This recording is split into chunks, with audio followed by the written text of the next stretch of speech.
Magandang araw mga kaninang. Kamusta na po kayo?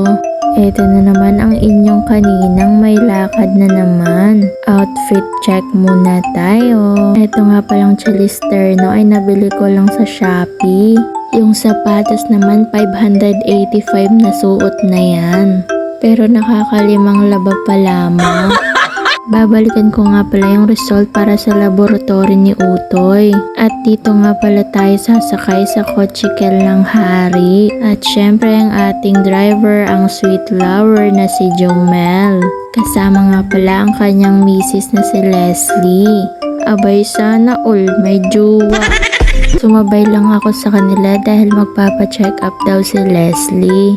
Pero napahiwalay din naman ako nung ako'y nasa mismong bayan na. Dito nga pala ang punta ko sa may Sentro Mall. Andito kasi yung St. Therese.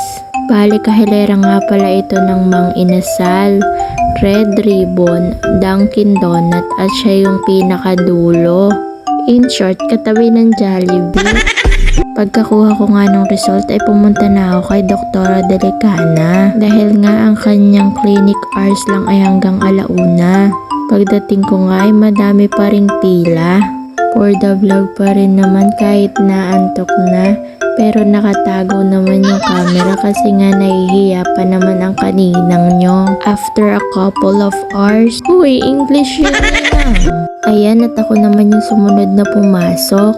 In-explain naman na okay naman ang inaanak ko.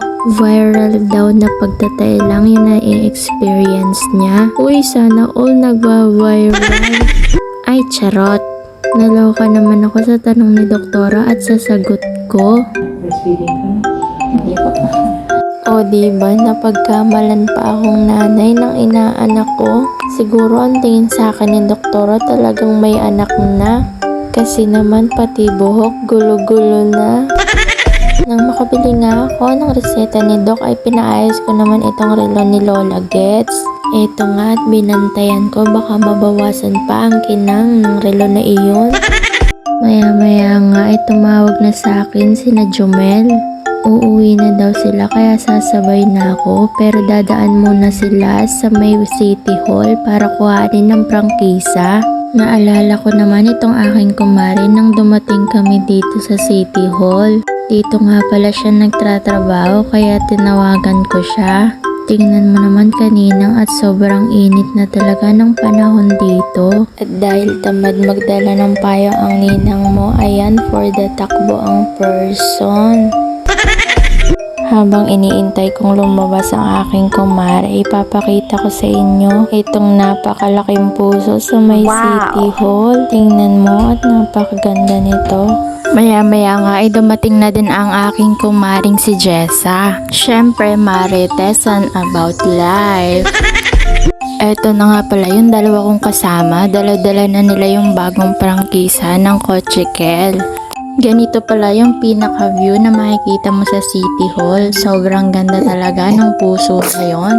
Anyways, pagdating nga namin ng 5, nakita ko ang napakadaming motor at tricycle. Sobrang dami pala ng pumipila dito. Ang destinasyon nga pala nito ay sa pula o sa puti. Minsan may lumalabas na nakangiti, minsan naman ay nakahikbi. Tapos nga iyon ay nagpagasolina naman kami. Sabi ko nga kay Jomel ay i-full tank na at ako na ang magbabayad. Eto nga at binigay ko na yung pera. Pero dahil sobra nga yung binigay ko, sinuklian pa ako ng 20 pesos.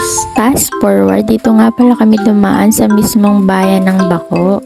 Dadaan daw kasi sa Rusi itong si Jomel, may babayaran daw. Hindi nga daw niya sinama ang kanyang asawa at baka mahuli niya kung sino ang kinakatagpo niya dito. Charot! Noong isang araw nga pala ay may naganap na sunog dito sa mismong bayan ng Bako. At eto nga ipapakita ko naman sa inyo kung ano na yung itsura ng nasunog na iyon. Sa may TGP nga pala yung pinakasunog. Buti na lang at wala namang nasaktan. Nabalik tayo dito. Dadaan din pala si Jomel sa munisipyo ng Bako. Kukuha daw siya ng voter's ID ng tatay niya. Pero unfortunately, English! Hindi nga daw pwede siyang kumuha dahil kailangan ay kung sino yung may katawan siya ang kukuha. Pwede ka namang kumuha kaso nga lang kailangan mo ng authorization paper. Bago nga kami umuwi ay bumili muna ako ng milk tea. Pasalubong ko sa ating kamarites at si Katamad. Ito namang mag-asawa bumili ng nilagang mani. Habang naghihintay nga ako ay may nakita akong upuan. At tingnan mo, feel ko naman itong upuan na to. Maya-maya nga itinulungan ko si Kuyang i-promote ang kanyang milk tea.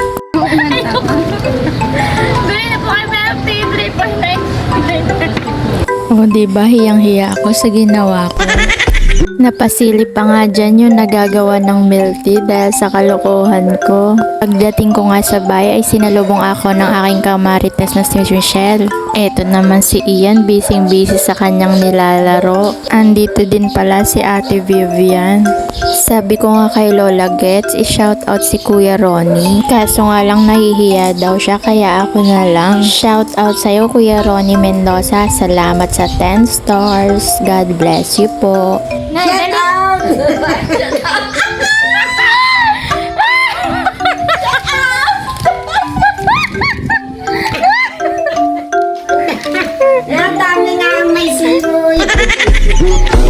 Tingnan mo nga at hindi pa nakakalimutan yung may simoy.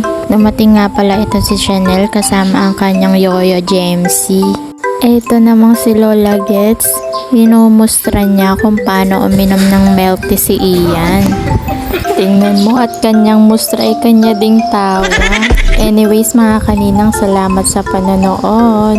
Don't forget to like, comment, and share this video. Follow my official account. Isama nyo na din po ang aking YouTube at TikTok account. Maraming salamat po sa nagsishare ng aking mga vlog. Shout out sa ating kamarites na si Michelle. Aba na may magkatabila ang nagpa-shoutout pa.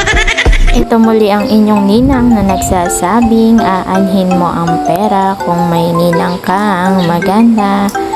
Charot! Bye-bye!